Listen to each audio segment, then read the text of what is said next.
எப்படி இருக்கீங்க? நல்லா இருக்கீங்கன்னு நினைக்கிறேன். ஆக்சுவலி இன்னைக்கான வீடியோ நம்ம என்ன பார்க்க போறோம்னா சங்கு பாயசம் தாங்க. ஆக்சுவலி நான் இது வரைக்கும் சங்கு பாயசம் கேள்விப்பட்டதே இல்லைங்க. அரிசி பாயசம் கேள்விப்பட்டிருக்கேன், பாதாம் பாயசம் கேள்விப்பட்டிருக்கேன், ஜவ்வு அரிசி, இந்த மாதிரி எக்கச்சக்க பாயசம் கேள்விப்பட்டிருக்கேங்க. முறையா இது சங்கு பாயசம் மேக்ரூண்டி வாங்க அதை பார்க்கலாம் இப்படிதான் இருக்குன்னு. பட் செம்ம டேஸ்டா இருக்குன்னு நான் சொல்லியிருக்காங்க. இன்னைக்கு இவர் தாங்க ப்ரிப்பேர் பண்ண போறாரு. வாங்க பார்க்கலாம். ஓகே டிஸ்கார்ட், இதுக்கு என்னென்ன பொருள்லாம் தேவைன்னு அண்ணன் சொல்லுவாரு. என்னென்ன பண்ணணும் அதுக்கு? இது வந்து மேக்ரோனி, அப்புறம் திராட்சை, முந்திரி, ஏலக்காய் வந்து பொடி பண்ணி போடணும். அப்புறம் பார்த்தீங்கன்னா சக்கரை தேவையான அளவு, சக்கரை, மெயினாக நெய், அப்புறம் நம்ம வந்து பாலை வந்து நல்லா காய்ச்சி வச்சுருக்கோம். பாத்திரம் தண்ணி வந்து தேவையான அளவு சேர்த்துக்கணும். ஓகேவா? ஓகே டிஸ்கார்ட், மேக்ரோனி பாயசம் செய்யறதுக்கு என்னென்ன பொருள் வேணுன்றதை பார்த்துட்டீங்க. இப்போ அதை எப்படி செய்ய போறதுன்றதை அண்ணன் தாங்க பண்ண போறாரு. வாங்க அது எப்படி செய்யறதுன்ற இன்ச் பை இன்ச்சா எல்லாமே நம்ம பார்க்கலாம். வாங்க. நல்ல அகண்ட சட்டியாக எடுத்து வச்சுக்கோங்க. ஃபஸ்ட்டு ஸ்டவ் பற்ற வச்சுக்கோங்க. ஒரு பெரிய சட்டி நமக்கு தேவையான அளவு எடுத்து வச்சுக்கலாம். ஏன்னா இப்போ நம்ம வந்து பார்த்தீங்கன்னா கிட்டத்தட்ட ஒரு 5-6 பேர் இருக்கோம். ஸோ நல்ல சட்டி இதுவாகிட்ட பிறகு பார்த்துக்கோங்க. ஜிஆர்பி நெய் நெல் செம்ம தூக்கலாக இருக்கும். என்ன ப்ரமோஷனா? கொஞ்சமாக அப்படியே போட்டிங்கன்னா அது நல்லா இதுவாக இருக்கும். நெய் வந்து உங்களுக்கு எவ்வளோ தேவையோ அந்த அளவுக்கு போட்டுக்கோங்க. ஏன்னா சில பேருக்கு வந்து தகட்டும் அந்த பிரச்சனைலாம் இருக்கும்ல, அதுக்காக சொல்கிறேன். நல்லா இந்த நெய் இதுவாகிட்ட பிறகு லோ ஃப்ளேமில் வச்சுக்கோங்க மறக்காமல். ஏன்னா இதுவாகிடக்கூடாது, அதுக்காக தான். இதில் என்ன பண்ண போகிறோம்னா நம்ம இதை வந்து முந்திரியும் திராட்சையும் வந்து வறுத்து எடுத்துக்க போகிறோம். முந்திரி திராட்சை போட்டுக்கிறது பாருங்கள், நல்லா வறுத்து எடுத்துக்கோங்க. லோ ஃப்ளேம் மறக்காமல். இந்த பாயசம் யாரை கற்றுக் கொடுத்தா? நல்லா ஃப்ரை பண்ணிட்டு எடுத்துக்கணுமா? ஆமாம், நல்லா முந்திரி பருப்பு எடுத்து நல்லா வறுத்துக்கணும். இப்போ என்ன நெக்ஸ்ட் என்ன பண்ண போகிறோம்னா அந்த மேக்ரோனி எல்லாத்தையும் போட்டு லைட்டாக வறுத்து எடுக்க போகிறோம். அந்த சூப்லேயே. இது பேர் என்ன? இதுக்கு பேர் மேக்ரோனி தமிழ்ல. எது இது? அது ஏலக்காய். இல்லை, என்ன எதாச்சும் ஏதோ ஃபுட்டு செய்வோம்ல, பாஸ்தா. நம்ம இது கொஞ்சம் அது சந்தில் நிறைய பேர் செய்வாங்க. ஸோ நம்ம வந்து கொஞ்சம் டிஃப்ரெண்ட்டாக இந்த இதில் செஞ்சு பார்க்கலாம். வேறு ஒன்றும் இல்லை. நல்லா கொஞ்சம் வறுத்து எடுத்துக்கோங்க நெய்யிலே.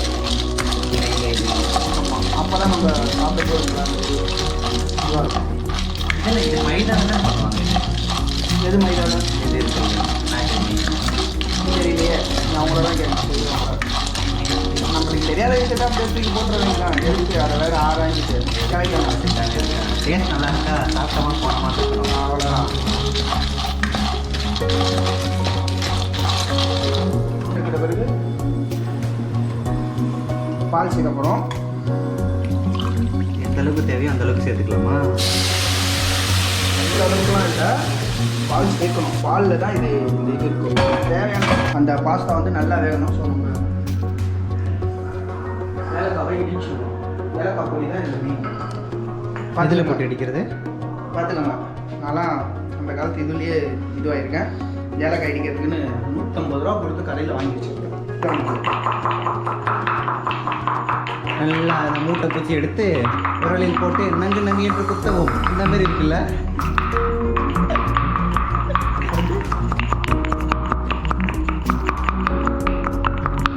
நல்லா பொடியாக இது பண்ணியாச்சு. இதை அப்படியே வச்சுருவோம். இது கொஞ்சம் இதுவாகட்டும்.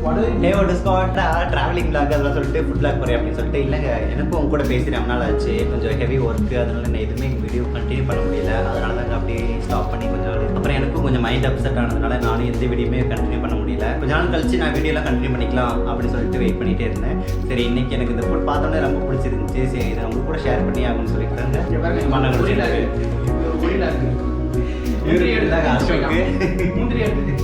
ஆக்சுவலி பாயசத்துக்காக முந்திரி எல்லாம் எடுத்து வச்சிருக்கோம். வந்தோடனே எல்லாத்தையும் ஒவ்வொன்றா எடுத்து சாப்பிட்டுட்டே இருக்கோம். ஓகே, வாங்க நம்ம இந்த பாயசம் என்ன கண்டிஷனில் இருக்குது போய் செக் பண்ணி பார்க்கலாம். பால் கொதிச்சுட்டு இருக்கு பாருங்க. கொதிச்சுட்டு இதில் தான் இதுக்கப்புறம் நம்ம சேர்த்து வச்சுக்கலாம் அந்த மேக்ரோனி, அந்த முந்திரி பருப்பு. மேக்ரோனிலாம் சேர்த்தாச்சு. அப்புறம் முந்திரி பருப்பு, ஏலக்காய், முந்திரி பருப்புலாம் சேர்க்கணும். அதுக்கு முன்னாடி அந்த மேக்ரோனி நல்லா வேகணும். இந்த மேக்ரோனி வேகிறதுல தான் இருக்குது மேட்ரு. வாசம் செம்மையாக இருக்குதுங்க. கண்டிப்பாக ட்ரை பண்ணி சாப்பிட்டு பாருங்கள். பாருங்கள் இப்படியே லோ ஃப்ளேம்லேயே வச்சுட்டு மக்குரன் நல்லா வேகிற அளவுக்கு அது லோ ஃப்ளேம்லேயே வச்சுட்டு இப்படியே நல்லா கிளறி விட்டுட்டே இருக்கணுங்க. மூடி தானே மூடி வச்சுட்டு எங்கேயும் போயிடாதீங்க, ஏன்னா பால் பொங்கி கீழே போயிடும். இப்போ ஜஸ்ட் மிஸ்ல அப்படி தாங்க நடந்துச்சு. எப்படி வேற என்ன தெரியும் உனக்கு? சிக்கன் பிரியாணி தெரியும், மட்டன் பிரியாணி தெரியும், எனக்கே சிக்கன் பிரியாணி எல்லாம் வைக்க தெரியுமே. ஒரு சம்பவம் ஒன்று பண்ணான். ஒரு நாள் வந்து சுண்டல் குழம்பு வைக்கிறேன். சம்பவத்தை கேட்டுருக்கேன். இந்த பாத்திரத்துல தான் சுண்டல் குழம்பு வைக்கிறேன், எனக்கு தெரியும் அப்படின்னு எல்லாமே இது பண்ண. நாங்களும் சரி அப்படின்ட்டு பண்றோம் அப்படின்னு சாம்பார்னு ஒரு குழம்பு. நான் என்னங்க பண்ணட்டும், சுண்டல் தனியா இருக்கு, ரசத்துல இந்த மிளகா பொடி, தக்காளி வெங்காயம் அந்த இதெல்லாம் போட்டு வச்சா எப்படி இருக்கும், அப்படி இருக்கு. பட்டாணி போட்டு வச்சா யூடியூப்ல ஒரு அக்கா சொல்லி தகவல் கேட்டு நானும் வச்சேன். அது ரசம் மாரி அவங்க கரெக்டாக தான் சொல்லிருப்பாங்க. இவன் வந்து அதை திக்கா வைக்காம தண்ணி ஓவர் தண்ணி ஊற்றிட்டான். அது மட்டும் இல்லாம சுண்டல் வேற லெவலில் இருக்கு. இல்லைங்க ஒரு டிஸ்கவுண்ட். நான் உண்மையிலே நல்லா தான் பண்ணியிருந்தேன் அன்னைக்கு. கொஞ்சம் மல்லி எதோ சொன்னாங்கன்னு சொல்லிட்டு அவங்க சொன்ன மாதிரி தான் பண்ணேன். பட் அது ரசம் மாரி ஆயிடுச்சு. நான் வைக்கிற ஸ்டைலில் வச்சிருந்தா கூட மேலே நல்லா இருந்துருக்குன்னு நினைக்கிறேங்க. குக்கிங் விளாக்லாம் பிடிச்சிருந்தா கண்டிப்பாக சொல்லுங்க. நிறைய ஐட்டம்லாம் நம்ம செய்ய தெரியும். அதாவது சிக்கன் பிரியாணி, மட்டன் பிரியாணி, இந்த மாதிரி நிறைய இது எனக்கு தெரியும். என் பொண்டாட்டி ஒரு முட்டை குழம்பு அருமையா இருக்கும். ஆமாங்க கண்டிப்பாக வீடியோ. ஆமாங்க, அவங்க சமைக்க ஆரம்பிச்சா எல்லாரும் வயலையும் வச்சு தாங்க வரும். எதுக்கு அவங்க காரி துப்புக்கான்னு கேட்காதீங்க. இந்த லெவலுக்கு போட்டோம். இப்போ எந்த அளவுக்கு வந்திருக்குன்னு. ஓ இந்த அளவு ஹார்டாக இருக்கிறது இந்த அளவுக்கு வரணும். அது அப்படியே வெந்ததுக்கப்புறம் அது வந்துட்டு அப்படியே லூஸ் ஆகிடும், நல்லா சாஃப்டாகும். அப்போ தான் நம்ம எடுத்து கடிக்கிறதுக்கும் அது கரெக்டாக. ஸோ இப்போ வந்து நம்ம என்ன பண்ண போகிறோம்னா நங்குன்னு எடுத்து வைத்த வாசத்துக்குங்க. வாசம் எல்லாத்துக்குமே இருக்குங்க. ஜிஆர்பி நெய்யே ஒரு வாசனை இருந்தாலும் ஏலக்காய் வாசத்துக்கு எதனா இது கொடுக்க முடியுமா? ஓகே, நெக்ஸ்ட் ஸ்டெப் நம்ம வந்து சர்க்கரை ஆட் பண்ணணும். தேவையான அளவு போடுங்க. தேவையான அளவு நமக்கு எந்த அளவுக்கு டேஸ்ட் வேணுமோ அந்த அளவுக்கு போடலாம். ஆக்சுவலி என்னன்னா இதெல்லாம் வந்து நிறைய அந்த குக்கிங் வீடியோ போடுறவங்களாம் வந்து அல்டிமேட்டாக போடுவாங்க. 1/2 கப்பு, 1 கப்பு, 1/4 கப்புன்னு. நமக்கு அதெல்லாம் தெரியாது, நம்ம ஸ்பூன் கணக்கு தாங்க. கரெக்டாக நாங்கள் வந்து இப்போ வந்துட்டு ஒரு 3/4 லிட்டர் 1/2 லிட்டர் பால். 1/2 லிட்டர் பாலுக்கு எத்தனை கரண்டி? இப்போ வரைக்கும் 10 கரண்டி போதும். அதிகம் இடிப்பாயிரும். அது ஒன்றும் பிரச்சனை இல்லை, அது பார்த்துக்கலாம். கரெக்டாக இருக்கான்னு டேஸ்ட் பண்ணி பார்த்துக்கலாம். நான் எனக்கு எனக்கு எனக்கு எனக்கு டேஸ்ட் மேலே வேற லெவலுங்க. இது ஓ நம்ம வறுத்து வச்சு இப்போ அது திராட்சை, கிஸ்மிஸ், திராட்சை. ஓகே, இது அப்படியே இதை போட்டுடலாம். ஓகே, இதுக்கு பேர் என்னன்னா சங்கு பாயசம். சங்கு அது வேற, இது மேக்ரோனி பாயசம்னு சொல்லுங்கள். ஓகே, மேக்ரோனி பாயசம். நல்லா இது ஒரு கொதி வரட்டும். ஓகே, இன்னொரு விஷயம், சமைக்கிறது மட்டும் நம்மளோட இது இல்லை, சமைச்ச இடத்த வந்து க்ளீனாக வச்சுக்கணும். இப்போ நான் என்னென்ன பாத்திரம் எல்லாத்தையும் யூஸ் பண்ணுவேன் எல்லாத்தையும் வந்து கரெக்டாக இது பண்ணிடும். அதுவும் முக்கியம். இப்போ இந்த இதுவெல்லாம் வரலாம் எடுத்த மாதிரி எல்லாமே கரெக்டாக. அட எங்கள் அப்பா, அதுவும் முக்கியம். எல்லாமே ஒரு இதுதான். ஓட்டு ஸ்குவாட் இதெல்லாம் நம்பாதீங்களா? நீங்களே சுற்றி பாருங்க. இது மாதிரி எங்கேயாவது கிச்சனை பார்த்துருக்கீங்களா? க்ளீனாக நீட்டாக வச்சுருக்காங்க. நம்ம ரூம்லாம் பேச்சுலர் ரூம்லாம் பார்த்தா எப்படி இருக்குன்னு தெரியல. இவ்வளோ நீட்டாக வச்சுருப்போம்.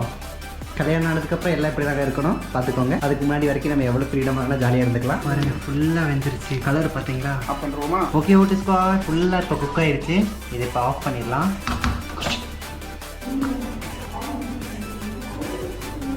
அவ்வளோதான் பண்ணோம்.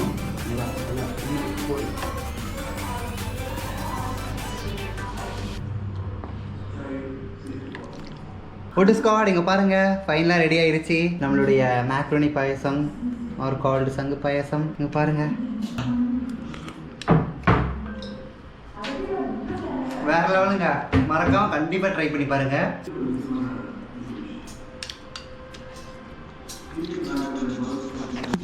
ஓகே ஓட்டு ஸ்குவாட், மறக்காம இது மாதிரியான குக்கிங் விளாக் வேணும்னா கண்டிப்பாக சொல்லுங்க. ஏன்னா நிறைய குக்கிங் விளாக் நிறைய இதெல்லாம் தெரியும். என்ன பண்ண போகிறேன்? ஓகே ஓகே ஓட்டு ஸ்குவாட், இன்னொரு வீடியோவில் உங்களை மீட் பண்ணுறேன். until then bye bye. I know you're scared, you wanna hide away sometimes. I know you hurt from everyone telling you lies. I bet you just wanna lose your mind. I know you hurt